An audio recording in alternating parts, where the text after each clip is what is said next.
Hi kids, it's Mrs. Harms again. Did you know that the month of April is National Poetry Month? I know that a lot of teachers have been reading to you different stories, and I have as well, but I thought maybe I'd take a little different angle today and I'd read you some poetry. One of my favorite authors of poetry is Shel Silverstein. He writes poetry for kids and adults too because it's kind of humorous. So today I'm going to read to you from the book Where the Sidewalk Ends by Shel Silverstein. Now, there aren't a lot of pictures with poetry, but you have to listen very closely because it is very funny. So the title of my first poem is called Sick. And this is the picture. You can see there's a person right there, a little girl. She's kind of laying in this big bed. Sick by Shel Silverstein. I cannot go to school today, said little Peggy Ann McKay. I have the measles and the mumps, a gash, a rash, and purple bumps. My mouth is wet. My throat is dry. I'm going blind in my right eye. My tonsils are as big as rocks. I've counted 16 chicken pox. And there's one more. Oh, that's 17. And don't you think my face looks green? My leg is cut. My eyes are blue. It might be instamatic flu. I cough and sneeze and gasp and choke. I'm sure that my left leg is broke. My hip hurts when I move my chin. My belly button's caving in. My back is wretched, my ankle's sprained, my appendix pains each time it rains. My nose is cold, my toes are numb. I have a sliver in my thumb. My neck is stiff, my voice is weak. I hardly whisper when I speak. My tongue is filling up my mouth. I think my hair is falling out. My elbow's bent, my spine ain't straight. My temperature is 108. My brain is shrunk, I cannot hear. There is a hole inside my ear. I have a hangnail, and my heart is... What? What's that? What did you say? You say today is Saturday? Hey, goodbye. I'm going out to play. Do you think she was really sick?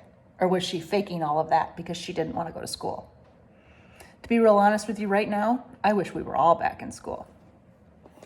The second poem that I'd like to read to you, again by Shel Silverstein, is called Sarah Cynthia Sylvia Stout Would Not Take the Garbage Out.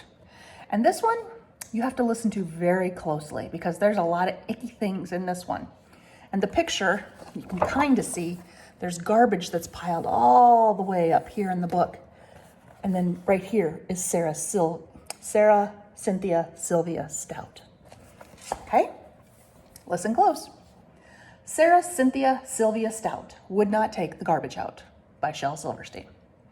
Sarah Cynthia Sylvia Stout would not take the garbage out. She scoured the pots and scraped the pans, candied the yams and spiced the hams. And though her daddy would scream and shout, she simply would not take the garbage out. And so it piled up to the ceilings. Coffee grounds, potato peelings, brown bananas, rotten peas, chunks of sour cottage cheese. It filled the can, it covered the floor. It cracked the window and blocked the door. With bacon rinds and chicken bones, drippy ends of ice cream cones, prune pits, peach pits, orange peel, gloppy glumps of cold oatmeal, pizza crusts and withered greens, soggy beans and tangerines, crusts of black burned buttered toast, gristly bits of beefy roasts. The garbage rolled on down the hall. It raised the roof. It broke the wall. Greasy napkins, cookie crumbs, globs of gooey bubblegum, cellophane from green bologna, rubbery blueberry macaroni, peanut butter caked and dried, curdled milk and crusts of pie, moldy melons, dried up mustard, eggshells mixed with lemon custard, cold French fries and rancid meat, yellow glumps of cream of wheat. At last, the garbage reached so high, it finally touched the sky. And all the neighbors moved away, and none of her friends would come to play. And finally, Sarah Cynthia Stout said, "Okay, I'll take the garbage out." But then, of course, it was too late.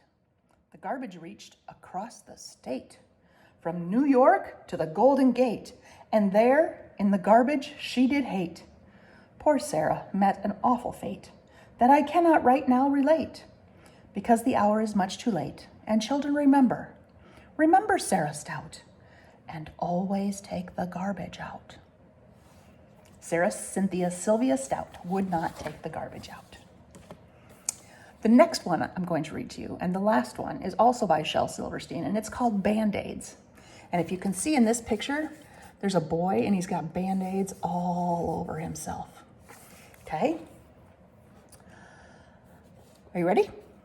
I have a Band-Aid on my finger, one on my knee, and one on my nose, one on my heel, and 2 on my shoulder, 3 on my elbow, and 9 on my toes, 2 on my wrist, and 1 on my ankle, 1 on my chin, and 1 on my thigh, 4 on my belly, and 5 on my bottom, 1 on my forehead, and 1 on my eye, 1 on my neck, and in case I might need them, I have a box full of 35 more.